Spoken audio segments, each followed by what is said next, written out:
ഏറ്റവും പ്രധാനപ്പെട്ട ഒരു വാർത്തയിലേക്കാണ്. തിരുവനന്തപുരം IB ഉദ്യോഗസ്ഥ ജീവനൊടുക്കിയ കേസിലെ പ്രതി സുഗാന്ത് സുരേഷ് കീഴടങ്ങിയത് എറണാകുളം സെൻട്രൽ സ്റ്റേഷനിലാണ്. കാളിദാസ് ചേരുന്നു.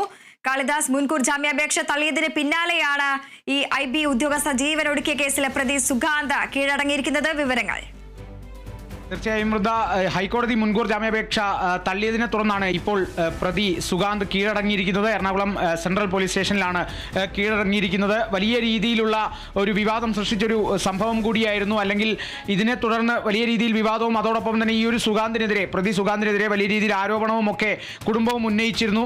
വിശദമായ അന്വേഷണം വേണമെന്നൊക്കെയാണ് കോടതിയും ഈ ഒരു മുൻകൂർ ജാമ്യാപേക്ഷ തള്ളിക്കൊണ്ട് തന്നെ വ്യക്തമാക്കിയിരിക്കുന്നത്.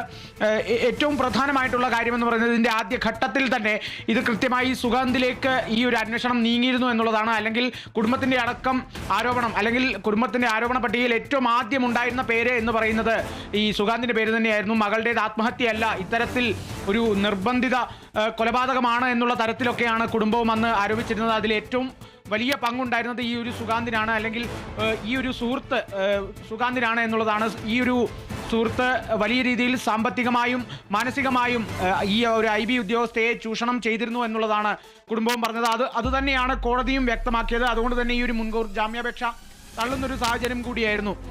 ഇതിൽ ജസ്റ്റിസ് ബെച്ചു കുര്യൻ തോമസ് അധ്യക്ഷനായ സിംഗിൾ ബെഞ്ചാണ് ഈ ഒരു ജാമ്യാപേക്ഷ തള്ളിയിരുന്നത്. പ്രതിക്ക് ഒന്നിലധികം സ്ത്രീയുമായി ബന്ധമുണ്ടെന്നാണ് കോടതി വ്യക്തമാക്കിയത്. അതുമാത്രമല്ല, പ്രതിക്ക് ഇരയുടെ മേൽ വലിയ രീതിയിൽ സ്വാധീനം ഉണ്ടായിരുന്നു എന്നുള്ളത് തന്നെയാണ്. ഈ ഒരു സ്വാധീനം തന്നെയാണ് ഈ ഒരു IB ഉദ്യോഗസ്ഥയെ മരണത്തിലേക്ക് നയിച്ചതും, അല്ലെങ്കിൽ വലിയ രീതിയിൽ മാനസികമായും ഒപ്പം സാമ്പത്തികമായും ഒക്കെ ചൂഷണം ചെയ്തിരുന്നു.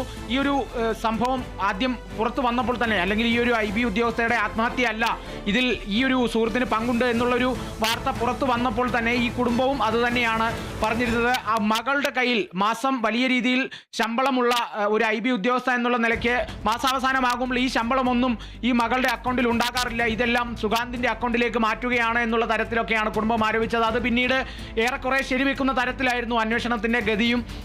ഇപ്പോൾ നിലവിലെ സാഹചര്യം അനുസരിച്ച് ഈ മുൻകൂർ ജാമ്യാപേക്ഷ തള്ളിയതിനെ തുടർന്ന് പ്രതി സുഗാന്ത് സുരേഷ് തിരുവനന്തപുരത്തെ IB ഉദ്യോഗസ്ഥയുടെ ആത്മഹത്യക്ക് പിന്നിൽ മുഖ്യ പങ്ക് വഹിച്ചു എന്നുള്ള തരത്തിൽ അന്വേഷണം മുന്നോട്ട് പോകുന്ന ഈ ഒരു സാഹചര്യത്തിൽ അതിലെ ഈ ഒരു IB ഉദ്യോഗസ്ഥരുടെ സുഹൃത്ത് സുഗാന്ത് എറണാകുളം സെൻട്രൽ പോലീസ് സ്റ്റേഷനിൽ കീഴടങ്ങിയിരിക്കുന്നു എന്നുള്ളതാണ് നമുക്ക് ഏറ്റവും ഈ വാർത്തയുമായി ബന്ധപ്പെട്ട് നിലവിൽ ലഭിക്കുന്ന ഏറ്റവും പുതിയ വിവരം. വൃന്ദ.